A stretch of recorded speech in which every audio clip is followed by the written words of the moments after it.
အားလုံးပဲမင်္ဂလာပါခင်ဗျာ Top Profit Knowledge Channel မှာကြိုဆိုလိုက်ပါတယ်အခုတခါတင်ပြသွားမှာကတော့ Quality Time ဆိုတဲ့တန်ဖိုးရှိတဲ့အချိန်ဆိုတဲ့ဆောင်းပါးလေးကိုတင်ပြသွားမှာပဲဖြစ်ပါတယ်နားဆင်ပေးကြပါအောင်ခင်ဗျာထိုင်နေသည်ဖြစ်စေအိတ်နေသည်ဖြစ်စေရွှေလျားနေသည်ဖြစ်စေချိန်တွေကတော့သူ့လိုလိုကုန်သွားမှာပါပဲချိန်တွေကုန်လာတာနဲ့အများအသက်တွေလည်းတဖြည်းဖြည်းကြီးသွားလာမှာပဲတစ်စက္ကန့်ချင်းကုန်ရာကနေ10မိနစ်ချင်းကုန်ရာကနေတနာရီစသည်အဖြစ်ဘာမှမသိလိုက်ခင်မှာပဲတစ်လကုန်သွားတတ်တယ်တစ်နှစ်ကုန်သွားတတ်တယ်နောက်ဆုံးမှငါအသက်တစ်နှစ်ကြီးလာပါလားလို့ရုတ်တရက်တွေးမိလိုက်ပါတယ်ကုန်လွန်ခဲ့တဲ့အချိန်တွေကိုပြန်စဉ်းစားလိုက်ရင်ကိုပိုင်ဆိုင်ခဲ့တဲ့အချိန်တွေကသိမရှိပါဘူးဘာလို့လဲဆိုတော့အချိန်တွေကုန်လွန်နေတာကိုသတိမထားမိပဲentertainment နေနဲ့ပဲများသောအပြင်အချိန်ကုန်ခဲ့တာများပါတယ်ကိုပိုင်ခဲ့တဲ့အချိန်ဆိုတာဘာကိုပြောတာလဲဆိုတော့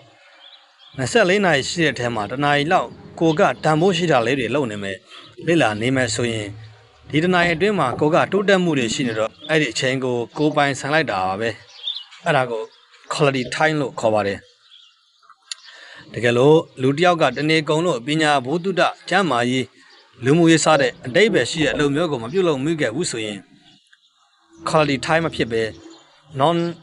quality time ပဲဖြစ်ပါလိမ့်မယ်အသားသာတိုးတယ်အသိဉာဏ်မတိုးဘူးဆိုတဲ့သူမျိုးဖြစ်တာပေါ့ဒါကိုပဲအချိန်ကဝါမျိုးစားတော့ချင်းကိုခံလိုက်ရတဲ့သူနဲ့အချိန်ကိုပြန်ပြီးဝါမျိုးစားတော့သူဆိုပြီးတော့သုံးပါသေးတယ်အချိန်ကဝါမျိုးစားတော့ချင်းကိုခံလိုက်ရသူဆိုတာ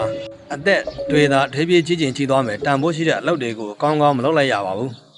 အတိတ်ပဲမဲ့အစွမ်းနဲ့ပဲအသက်တွေကြီးလာသူကိုခေါ်ပါတယ်လူသားကြီးတာအချိန်သားမရှိဘူးဆိုတဲ့သူမျိုးပေါ့အချိန်ကိုပြန်စားတဲ့သူဆိုတာကတော့အချိန်တွေကုန်လွန်သွားတာနဲ့အမျှ၎င်းကုန်လွန်ခဲ့တဲ့အချိန်တွေမှာကောင်းမွန်တဲ့လုပ်ငန်းအများကျိုးလုပ်ငန်းမမြင့်အတွက်အကျိုးရှိတဲ့လုပ်ငန်းတွေကိုပြုလုပ်တဲ့သူကိုပြောတာပါသူကအသက်ကြီးလာတာကအတိတ်ပဲရှိပါတယ်အသက်ကြီးသလောက်အချိန်ရှိတဲ့သူကိုဆိုတာပါအချိန်တွေကုန်လွန်သွားမဲ့အတူတူတန်ဖိုးမဲ့တဲ့ကုန်လွန်ခြင်းမဖြစ်စေပဲတန်ဖိုးရှိတဲ့ကုန်လွန်ခြင်းဆိုတဲ့ quality time ဖြစ်ဖို့လိုအပ်ပါတယ်အနေစာဖတ်နေရမယ်ဘုရားတရားဝါသနာပါသူကတော့ဂုံတော်တစ်ခုခုကိုရွတ်ဖတ်နေရမယ်လူငယ်တွေအနေနဲ့တမ်းမြောက်တဲ့ထင်းတဲ့ပညာရပ်တွေကိုလှည့်လာနေရမယ်ဘာသာရပ်တစ်ခုခုကိုလှည့်လာနေရမယ်စသည်အပြင်တန်ဖိုးရှိတဲ့ကုန်လွန်ခြင်းမျိုးဖြစ်ဖို့လောက်ရှာတဲ့အများကြီးရှိပါတယ်ဒီကအပြင်ကုန်လွန်သွားတဲ့အချိန်တွင်းမှာကောင်းမွန်တဲ့အရာသုံးတရားတစ်ခုကိုပြုလုပ်နေဖို့လိုအပ်တာပါဆိုင်သူအနေနဲ့လည်းတန်ဖိုးရှိတဲ့ကုန်လွန်ခြင်းမျိုးဖြစ်ခြင်းလို့ကိုဝါသနာပါတဲ့ဘာသာရပ်တစ်ခုကိုနေ့စဉ်လှည့်လာဖြစ်အောင်ကြိုးစားနေပါတယ်ပြီးတော့တန်တန်တော့လည်းပဲတခြားသောသူတွေကိုပို့ချနေပါတယ်ဒါဘာဖြစ်ဖို့လဲဆိုလို့ရှိရင်အချိန်ကုန်ပြန်စားတဲ့သူဒါမှမဟုတ် quality time ဖြစ်ခြင်းလို့ပါပဲ